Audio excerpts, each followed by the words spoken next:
idol, magandang araw po sa inyong lahat.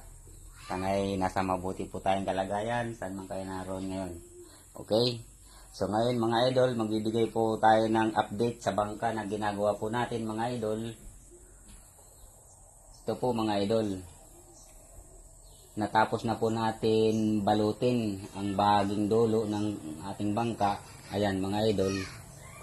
Kaso nakaisang patong lang po tayo ng fiber mat CM 450 mga idol. Ayan. Dahil ang nabili po natin nung isang araw mga idol ay 1 galon lang po mga idol. Ayan o. Yan lang po ang inabot ng 1 galon mga idol. Ayan. Pero ang ginawa ko po mga idol, yung bahaging mga sulok-sulok mga idol, mga pagitan ay tinapalan po natin ng ubin rubing CM600 mga idol. Ayan. Para nang sa ganun hindi po siya magalaw mga idol, dahil 1 taon din po mga idol bago natin ito mabalikan ulit. Gawa nga ng kailangan na po natin magtrabaho, bumalik sa trabaho mga idol bilang isang auto painter. Tatapos na po yung 1 buwan na hiningi po natin bakasyon, kaya pansamantala mga idol, iwanan po muna natin itong ginagawa po natin na bangka. So babalikan po ito natin mga idol next year. So inuulit ko po mga idol sa mga viewers po natin dyan na mga nais sundan ang vlog na ito mga idol, kung paano ko gagawin, paano tatapusin ito mga idol. So ipagpaumanin nyo po mga idol, dahil ititigil ko muna ito pansamantala para bumalik po ako sa trabaho mga idol. Nang sa ganun magkaroon din po tayo ng budget para dito, dahil hindi po biro mga idol, sa totoo lang ang budget para dito sa bangka na ito mga idol, dahil may kalakihan din po mga idol. Ayan. Pero tatapusin po ito natin mga idol, paunti-unti lang mga idol. Okay, so ayan. So pagbalik po natin mga idol next year mga idol, ang gagawin po natin, pakakapalan na po ito natin mga idol, tapos maglalagay na po tayo ng mga ribs dito para tumibay na po mga idol. At saka ito mga idol, lalagyan na po natin ito hanggang dito yan mga idol, oh. Para pumantay na po siya rito. Pero ano po ito natin ng design mga idol, medyo pababa ng konti pag ganito. Okay, so ayan po mga idol, tingnan nyo po mga idol, ang isang patong na CM 600 na CM 450 na fiber matting mga idol. Tingnan nyo mabuti mga idol. Ayan, isang patong mga idol na CM 450 mga idol, manipis pero napakatigas mga idol. Ayan o,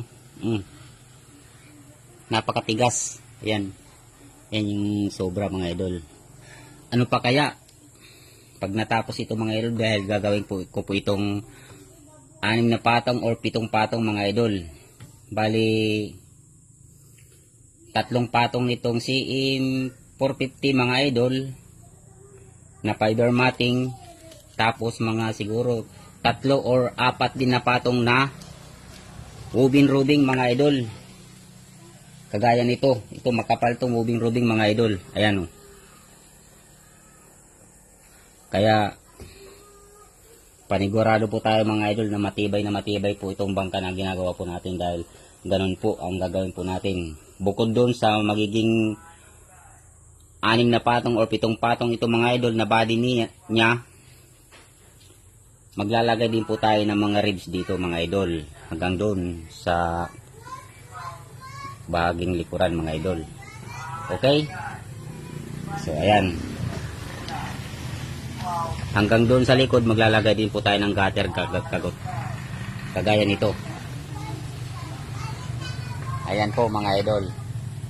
Oh, ito po yung ano, ang nabili po natin nung nakarang araw, 1 galon mga idol, para matapalan po natin yung naiwan. So kailangan kasi lahat ng plywood mga idol, bago po natin maiwanan, nakabalot na ng fiber.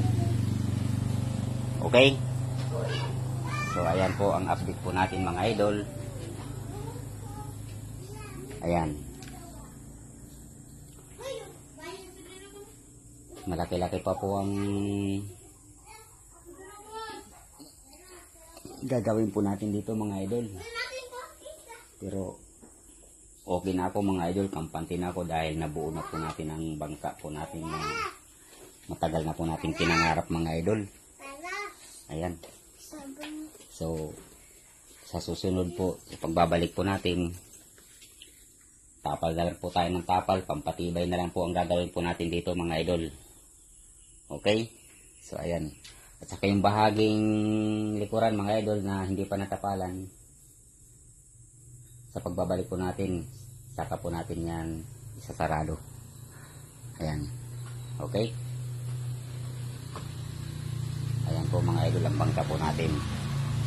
So medyo malaki-laki rin po ang bangka na ito mga idol. Kung titingnan nyo po mga idol, hindi po siya basta-basta bangka mga idol. Ang design po niya mga idol is speedboat. Kasi wala na po itong katig mga idol. Hindi na po natin ito lalagyan ng katig. Dahil ang ilalim ito, flat po. Ayan o. Ayan mga idol, ang ilalim nito.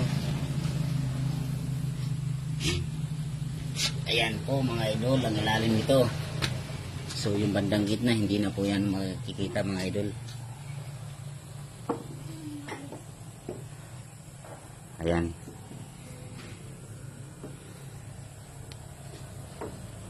Okay.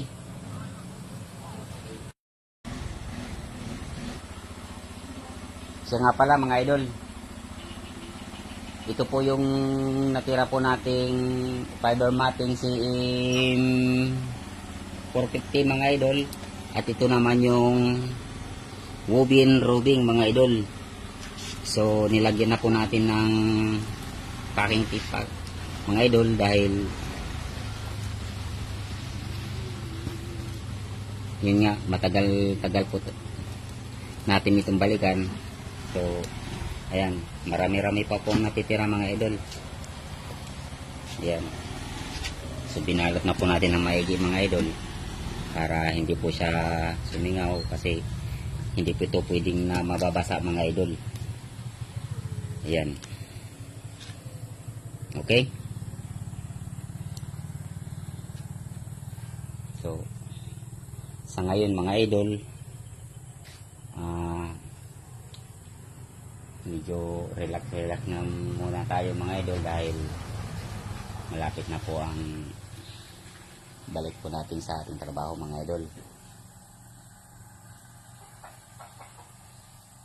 Okay? Ayan. Saka mga idol, ang makina pala na ikakabit ko nito mga idol, sana makahanap tayo ng medyo maganda-ganda na makina. Yung hindi naman brand new mga idol, kahit surplus lang, pero yung ano pa talaga mga idol, medyo maayos-ayos pa.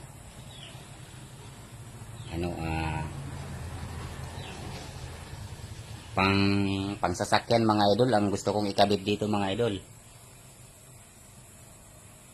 Toyota or Isuzu mga idol, bahala na kung ano po ang makikita natin.